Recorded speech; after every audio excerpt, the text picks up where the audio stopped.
like did stuff like this, because they were still playing in this game where like, oh, you know, our rights, our da-da-da. You just have to say it. You have to be like, yo, this is my pussy, get away. Get your laws out of it. It's my uterus. Get your government out of this. Get your church, whatever. You know, and just like, you know, this is why art is important, because like ain't no nonprofit gonna fund this stuff. You still need it. You still need, this is why I say artists work in the context of ideas, because you still need someone pushing those ideas out. And the more controversial they are, the better. I really, you know, do you guys remember the stuff that was happening in the 80s around AIDS that ACT UP was doing, where they were showing 2 men kissing or 2 women kissing? That stuff was groundbreaking at the time. And it got people freaked out. But it worked, because it shifted the conversation. That way we began to see, you know what, that's not so bad, because it surrounded us. And you know, I believe strongly that culture precedes politics, which means that people first need to culturally be used to an idea before they're going to vote for it, or before they're going to, you know, say like, oh yeah, actually I agree with that. Look at gay marriage. Who remembers the 90s when Ellen DeGeneres came out, right? That was how long ago? Will and Grace, right? Do you know how many years it's been? It's been since 1997. And to this day, have we had a policy win besides the repeal of Don't Ask, Don't Tell?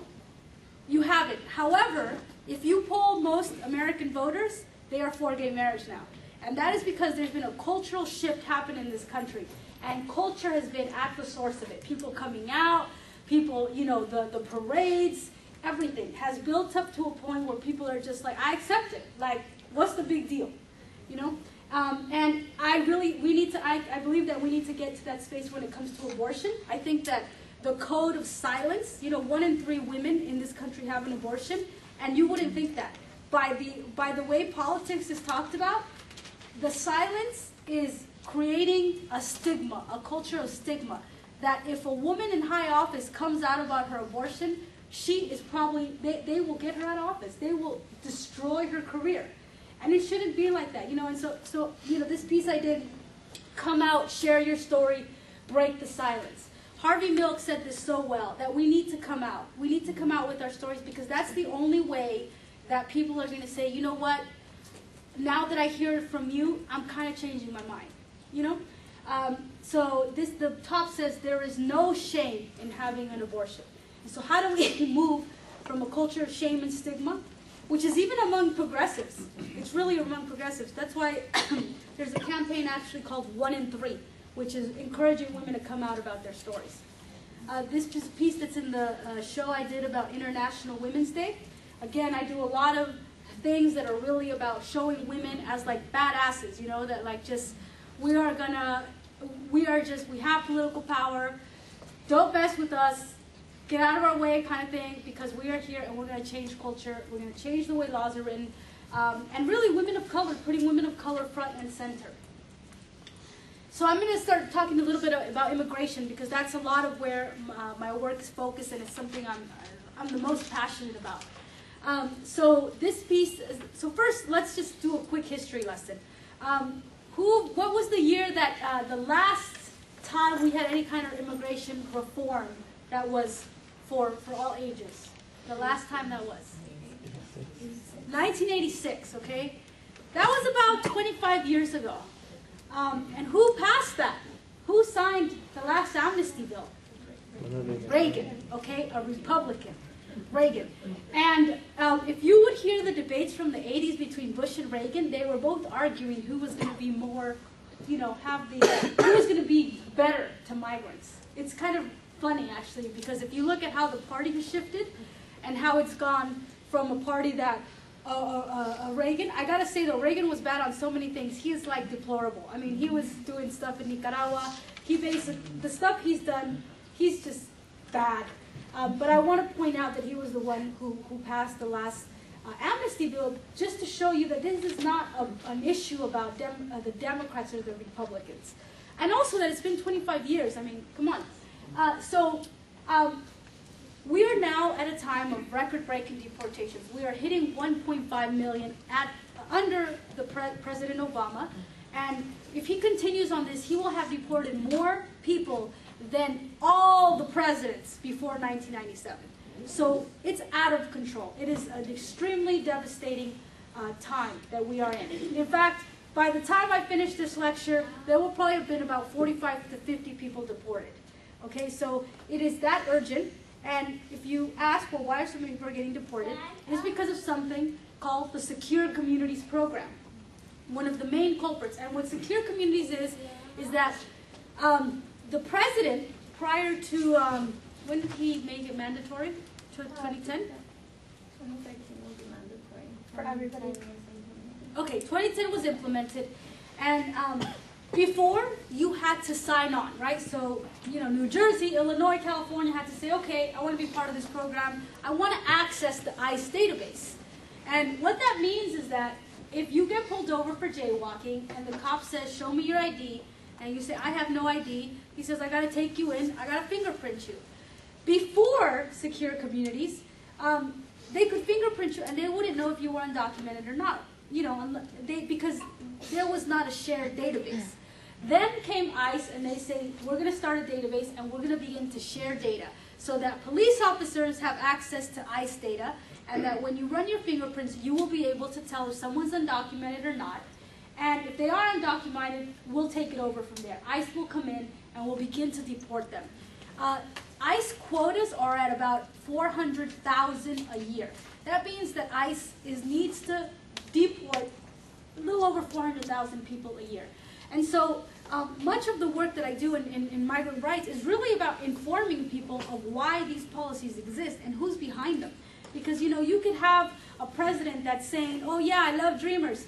I promise I'll pass the DREAM Act. And yet he has what really is happening is actually quite the contrary. And that if he were a Republican president, we would be blasting him for what he is doing. And instead there is all this waffling and, you know, on behalf of, you know, what's happening in DC, it's ridiculous. And so in a lot of my work I try to show just how, if we're really talking about a secure community, we need to be organized. It's not okay for a woman who's been abused to call the police for her abuser and then to get deported. And it's also not right that almost 209,000 parents who have U.S. citizen children have been deported, and their children are in foster care. You know, I mean, have you guys heard cases of moms whose child gets taken away and gets adopted into a white family, for example, and then the mom can't claim it? I mean, this is just a straight up mental health crisis for those kids. Imagine, you know, that your parent gets deported, and yet government is supposed to be looking out for your interests as a child. This piece, we will not comply. I don't respect this law. I don't fear it. I won't obey it. And really putting out the ideas that there are unjust laws. I mean, since slavery was an unjust law, the laws around immigration are unjust. They are racist and they're broken and they need to be addressed. And so how do we make work calling that out and not just saying, oh, they're broken. No, they're not broken. They are just really they are devastating. And you know, and this is a work piece I did around SB 1070. And you know, one of the most awesome, I think, tactics when we think about culture and what the role of culture is. I just want to give a shout out to undocumented youth. Is there any undocumented youth in this room? Cool. Yeah. Woo. Well, I want to just give you know, your movement a shout out, because this is where I think like the shit was amazing, which is, you know, 2010. You had the DC people, right? Remember the inside game, and they were like, oh, but, I mean, McCain, you know, we're going to pass a bill. We'll just sneak in a little bit of, you know, E-Verify in there. We'll sneak in more border enforcement. And by the time the negotiations were done, there was no bill. And in fact, it became such an inside game that you would have DC organizations calling all the national groups and saying, oh, this is how we want you to talk about immigration. And actually, don't wave that Mexican flag too much, because it kind of goes against our messaging, you know? And this is where artists, I think that artists have to say, forget your messaging. Like, you're in, you know, just, it's not working. And I think the Dreamers did something amazing, which is they say, you know what? Forget your messaging, forget your politicking, your politricking. We are going to go and we are going to come out. Number one, we're going to come out with our status. and we're also going to call out all your BS. And I thought it was amazing because if you think about it as performance art, I always think about this as like performance art and think about, well, what's the art aspect of this? You had young undocumented youth in their caps and gowns going to Congress or going to, their elected officials' offices and staying there, sometimes handcuffing themselves and saying, we're not going anywhere. McCain, you're calling me an illegal? Well, this is what an illegal is. And you know what? There's millions of us. There's 2 million, 3 million of us. And we're not going anywhere. And in fact, we're going to make you have a PR nightmare. And you would have the New York Times, the Washington Post take snapshots, and what you would see is these youth in their gowns getting arrested. Like that is like almost like a fairy tale, the hero and the foe. And this is all about the story. This is what I'm saying. Culture is so powerful that tactic worked, and in 2 years you had a shift in ideas to the point where, if you polled Obama for America, the largest kind of email list, they were for the DREAM Act. And I think that, Harvey Milk said this very true. You have to be truthful. You have to come out with your stories, and that's how you will win the debate. And I just thought it was amazing. And, the Dreamers got really criticized for it, but it worked. And so I think that when we're talking about political strategy, for me it was just amazing because I thought, yeah, this is exactly what art is about. Art is about telling the truth, about exposing the issues, and also about being very radically creative, that you're going to basically say, you know what, your frame is boring, let me tell you what a good frame is. I was just tremendously inspired in all my work. I really try hard to work with undocumented youth and undocumented folks overall, because I think that the power of what we do as cultural workers is in the stories we tell and how truthful they are and authentic. This piece is called 22%, and it's about the 22% of the deportees that are parents and are leaving their children behind. And I wanted to show this because the figure at the top is an alien. And just that, the way that ICE and Homeland Security treats human beings is that they treat them as an alien number. And that these are all human lives, and that behind all of this policy is a human story. And so let's, for a moment, not think about just the laws and whether or not you have E-Verify or border security, but really make it about the people and, inspire people to think differently.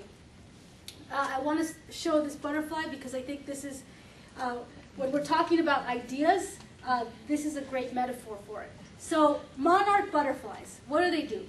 They migrate. They freely go through borders. They don't even recognize your border. They're just like, I'm going to go from Mexico, go through Canada. And why do they do that?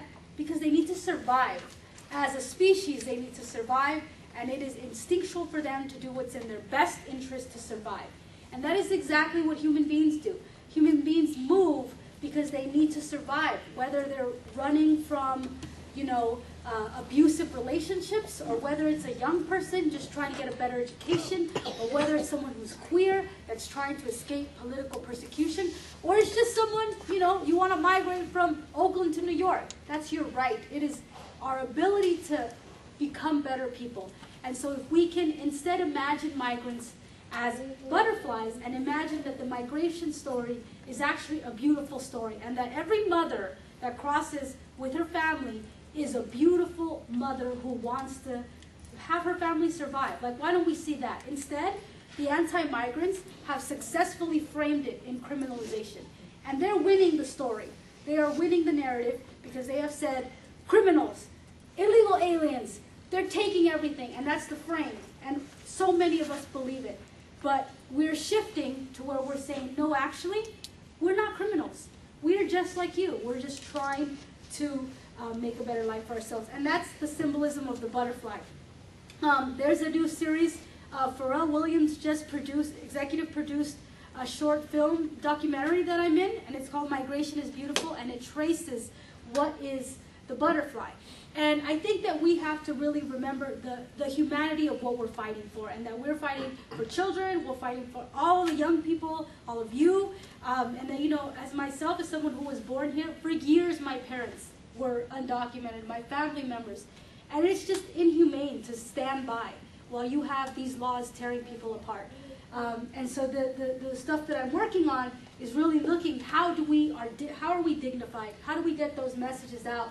And you know, we have like huge concerts and jams, and I try to organize, you know, experiences so that we can all, you know, party together, music together, do new art, and think about this idea. I also do a lot of street art because, you know, there's these signs that say butterfly crossing in Albuquerque. I don't know if you have them here, but there's actually these signs that say warning butterfly crossing because they want you to get out of the way so the butterflies can migrate. And like I was like, that is brilliant. We should just have like that, like and you know, have like these warning people are crossing for a better life. You know, stay out of their way and don't give them such a hard time. You know, and let's instead think about how we can humanely address this. Not to mention the fact that although all of our American laws are creating this crisis so that people have to move. And how do we own that and really say, you know what, rather than criminalize the people who are crossing, why don't we criminalize the big transnational, multinational corporations that are making so much money off exploiting this and who actually want this crisis to exist so that they could have an underclass of workers to exploit. And this is, you know, I'm trying to use this symbol in a lot of my work. A lot of artists are using it. I think it's really kind of exploding. But again, let's think about this in the space of ideas, right? Are we ever going to have an open border? Probably not. I don't think so. I don't think that no matter how hard we fight, we are not going to see that. But the idea is important for us to continue to push that idea, that we need to just approach it as let the butterflies flow kind of thing, you know? And keep putting it out there. That way, when the anti-immigrants, you know, they're over there to the right, and they're shifting the whole conversation that way. Even Obama in his speech, he was so pro-enforcement. I was just like, really, dude? Like, come on. Like, the people who voted for you, especially Latinos, did not vote for more punishment. And he was all about punishment. He was saying, you're going to get to the back of the line when he said that. And I was like, you know what? You know what the line is? It's 25 years of waiting for an immigration judge to look at your papers, and then that's only to get a visa. And then to become a citizen is another 5, maybe 10 years. So his whole concept of getting behind the line is, no, you're not going to wait 25, 30 years so that you could, you know, live in a full human capacity. And the other thing he said was more borders, orderly enforcement, and all these things that are still punishment, punishment, punishment. But you know what? The anti-migrants out-organized us. Since 1994, Pete Wilson, when he introduced Proposition 187 here, he's the grandfather of anti-migrant legislation. And slowly, they've been gaining ground. We are now where we are at, and we are fighting on their terms. So we need to fight on our terms, and this is why I think culture is very key. This is really hard to see. I don't know if we could zoom in here. No, you can't. Oh, wait, no, you can. Hang on a second. Let's see.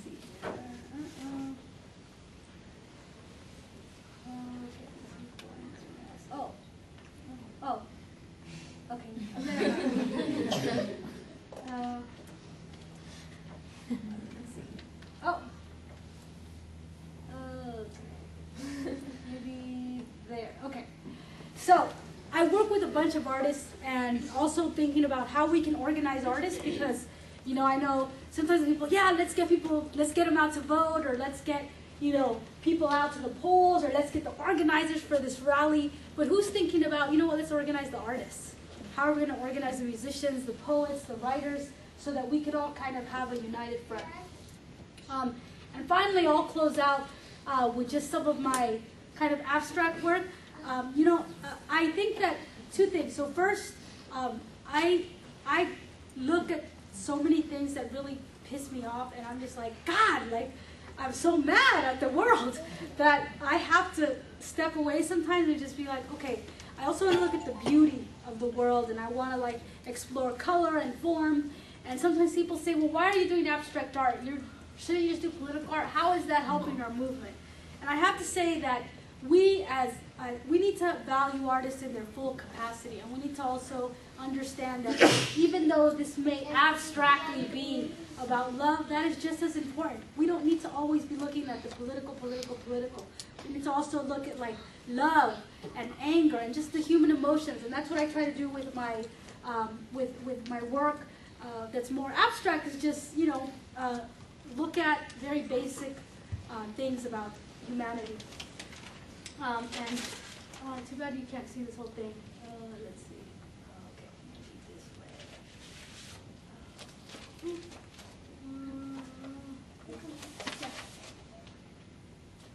Oh, this is why. Because I was holding the mouse upside down.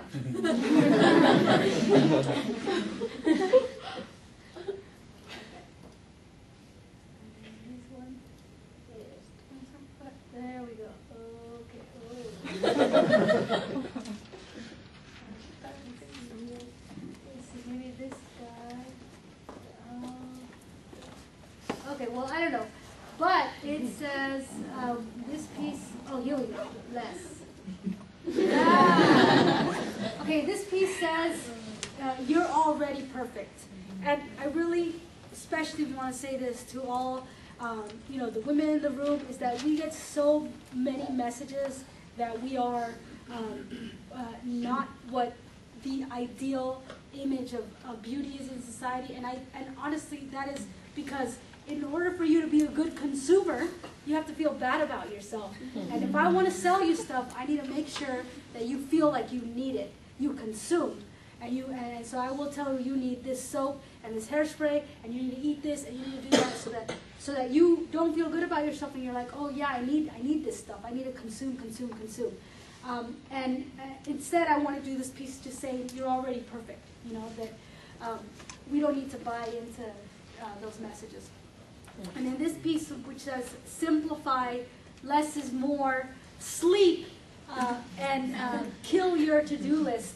Which was just about, you know, leading a balanced life. I think also I'm in this space where we're trying to explore more how we take care of each other and are more sustainable about the work that we do. So with that, I'll close it out. And yeah, if you have any questions, let's have it. Thank you for being so attentive.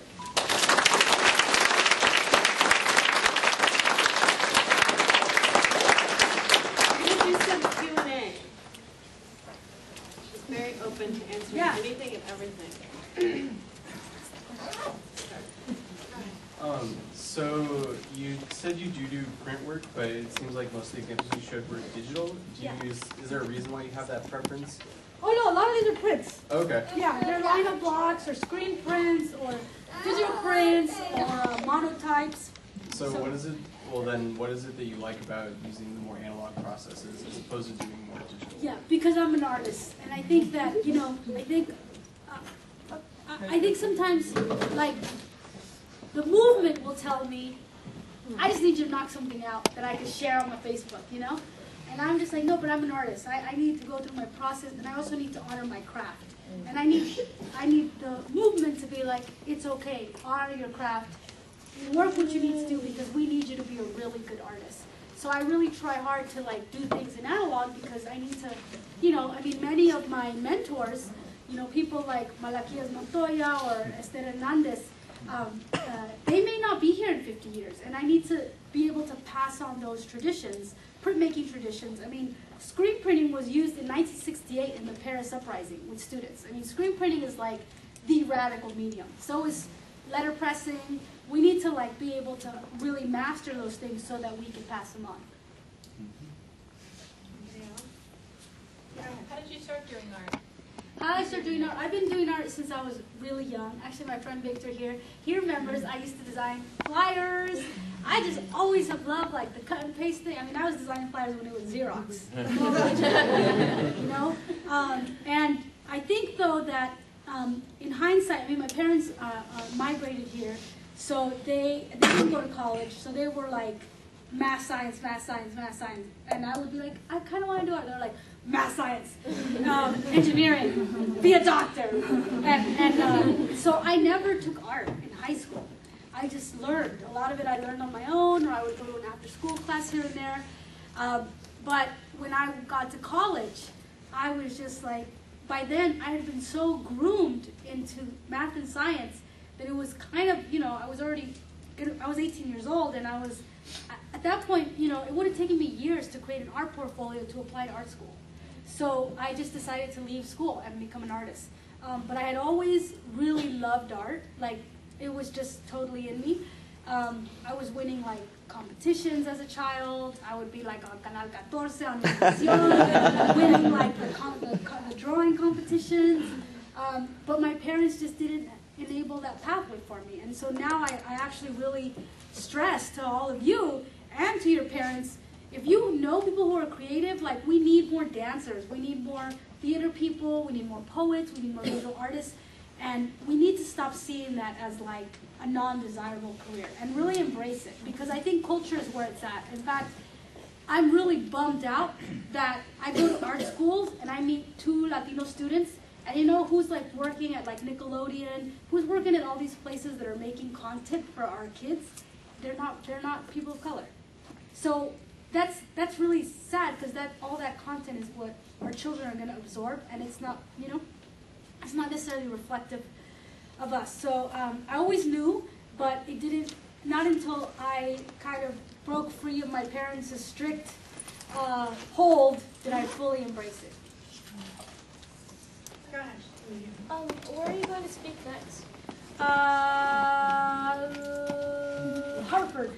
Are you like on tour right now? Or? Yeah, I'm always traveling. I'm always traveling. I mean, I'm also, right now, the whole immigration debate is going to be really, it's going to be happening very fast. So when I travel, I'm also organizing. I mean, I'm trying to find other artists.